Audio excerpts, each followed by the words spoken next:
How in the world do you ever come down from some of those games you guys had and refocus on the fact that you got another train rolling down the tracks?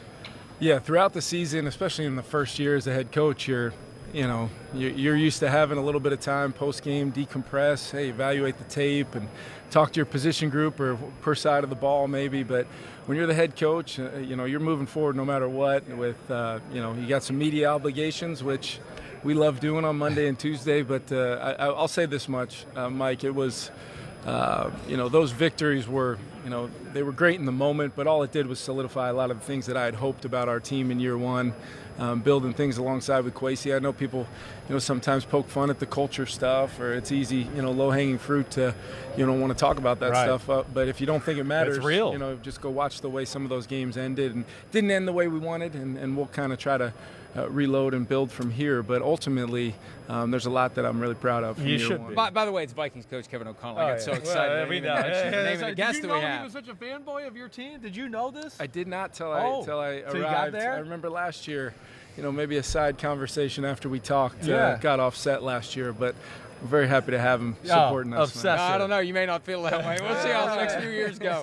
You may change it. Just talk to Zimmer. But wait, you talked about that a little bit. I want to hit off on that. Because we talked about it during the year. Early on, we noticed a different energy in the football team, the organization, and you're the man, you're the leader there.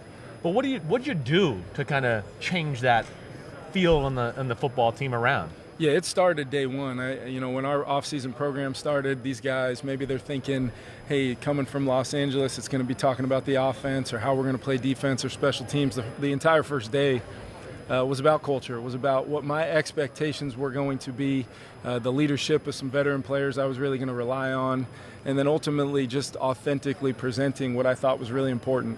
Had come from a great place. That I felt strongly about how we did things. The feeling of our building mattered every single day to overcome adversity, to handle success. Right.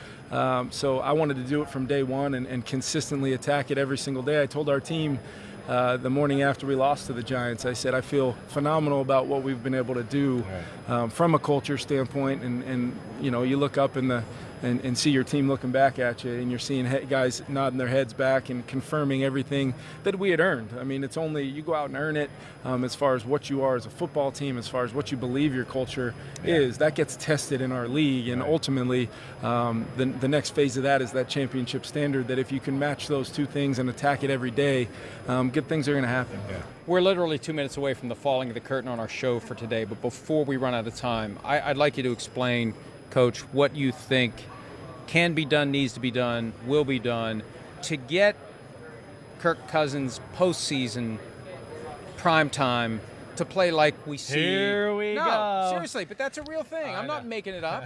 How do we get Kirk Cousins to play at his very best when season's on the line or it's a big game in a big spot? Yeah, I think I can remember answering a pretty darn similar question from you a year ago. Get him! I can't remember the question or the answer. But I will tell you this much. Looking back on it, what I had hoped going into the 2022 season for Kirk as our quarterback, he did so many great things. I thought he played at a really high level. There was a lot of things I could have done a lot better to help him. Mike, make no mistake, I learned a ton in year one, and one of those things is a continued evolution of not only myself as a play caller, but myself leading our offense and leading our team and putting him in the best possible situations to make throws to Justin at Buffalo, under a really tough environment, tough circumstances, and he makes that play. Coming off of a Dallas loss, we show up 4 days later to US Bank and beat a really good Patriots team at home on a short week, really well-coached team where Kirk plays lights out. And then ultimately, as we kind of moved forward into January, I thought he played well against the Giants. And there's a lot of things from that game I'd like to have back. I know he's mentioned a bunch of things he's more comfortable with, how excited he is about moving forward. But Mike, I believe we keep putting him in the best possible situations with the people we have around him, and we continue to build this thing that I feel very strong about. You can win some Kirk. games with Kirk Cousins. That's right, brother. We're literally out of time, though. I know. And here's the reality. Offense stays where it is. Defense gets just a little bit better. Who knows? Really excited about Brian Flores. Yeah. Really excited. There he is, Kevin O'Connell. Hi, I'm Mike Tirico, and thanks for watching.